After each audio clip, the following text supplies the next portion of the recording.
Greetings, ladies and gents, and welcome to this latest narration of the series The Survivor Becomes a Dungeon, taken from Reddit and Royal Road. If you are new to the series, there is a playlist listed down below in the description, and as always, I hope that you enjoy. Chapter 39, Veritisa Point of View.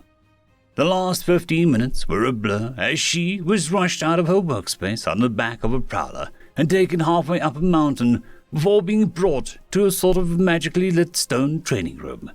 The scene was grisly, to say the least, and while she had seen worse, the acrid stench of actively dissolving flesh singed her nostrils in a way she'll never really get used to.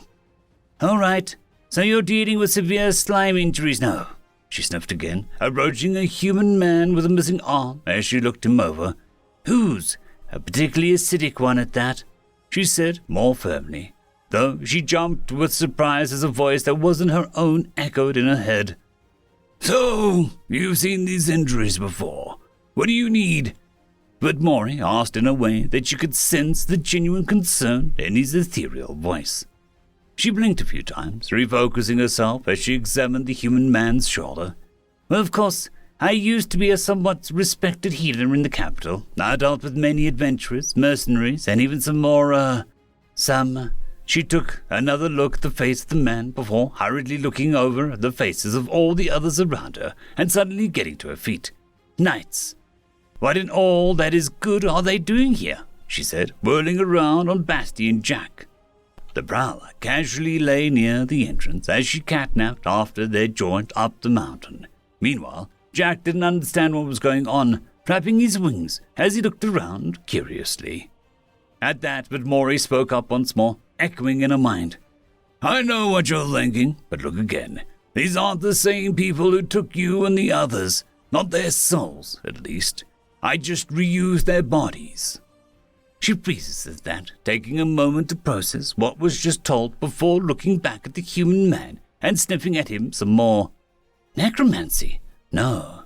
There's no rot," she murmured to herself before moving around and checking the others and stopping in front of the dwarven woman that was ripped in half from just below the waist down. Her nostrils flinched at the stench of the acidic ooze, but she couldn't help but examine the injuries with a new appreciation. "Considerable healing factor, based on what you told me, and the severity of the wounds. This woman should be dead, and the ooze should have eaten up her belly button by now. Her hands should have been reduced to stumps at the wrists, not to mention the burns of the ooze on her face would have eaten into her skull." She then reached out, placing a hand on the dwarf's stomach and closing her eyes thoughtfully. "She's burning through mana fast." "So, what do you need?" But Mori pressed more urgently within her skull, the weight of his sheer presence almost distracting. Veritisa huffed before looking around quickly as she came up with an idea. "I need water, lots of it, to dilute the film of ooze in the dwarf's eyes. The ooze around her leg stumps is too thick for just water, and I don't have the right ingredients to deactivate it." Looking around, she spotted the weapons, but realized that they were all made of stone. "I need a metal blade, heated until it is glowing. Hurry!" she ordered with resolve as she went for her water skin, emptying the contents into the dwarven woman's eyes as she did her best to mitigate the damage until they could get her some more water. Jack whistled over to the blue cub as he flitted over to Gluttony. "Come here, small one. Between the two of us, we should be able to do what the lady needs," he explained, his tone still even and grim as he looked over his wounded comrades. He watched the cub scamper hurriedly, the blue feline looking Gluttony over with concern before closing her eyes and focusing, conjuring a water ball. From there, Jack pitched in by adding more water to the cub's ball and then began swirling the contents of the ball around, lowering the ball down on Gluttony's face. The dwarf visibly tensed before relaxing with fake relief. Veritisa watched on with a curious surprise at the two mana beasts before jumping with surprise as the glowing red-hot axe clattered onto the stone beside her. She went to reach for the weapon when a large orcish woman approached, scooping up the axe by its wooden handle before looking down at Veritisa herself. "What needs to be done?" the large woman asked as she looked over the dwarf. Veritisa swallowed before refocusing as she looked over the dwarf, tracing a nail a couple of inches above the ooze-affected area around their wrists and thighs. "Cut these places. We can't let the ooze eat any more of her, and the heated metal will stop the bleeding. Keep her from using what remains of the mana that is resisting the ooze." No sooner than Vetissa finished her instructions did Wrath bring down the axe, precisely slicing and cauterizing Gluttony's limbs as the dwarf cried out through gritted teeth, writhing uselessly before falling unconscious. Vetissa reached out, pressing her hand to the dwarf's stomach and closing her eyes before looking around at the others. "She's still alive, stable, but only just," she explained, opening her eyes and pulling away as she moved to the next injured. "Come here, you two. That should be enough for her. Many of these other injuries should be easy enough to dilute with your help, and I've got something to staunch any further bleeding without having to resort to burning the wound," she explained, as Jack and the cub made their way over.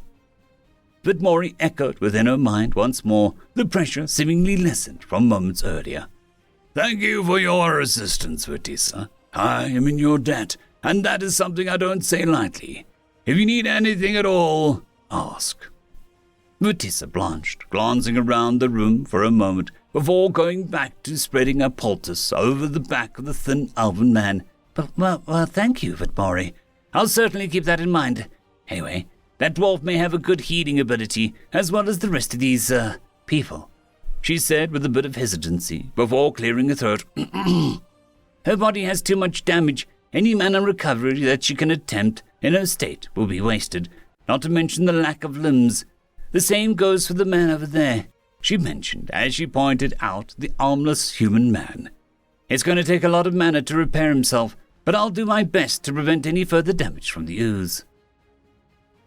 It took a few moments, but after a bit of silence, Vetmori spoke up. "I see. So we need a lot of mana then. Very well. Basti, go for a hunt, and try to keep the bodies intact," he instructed, the prowler rising to her paws as she trotted out.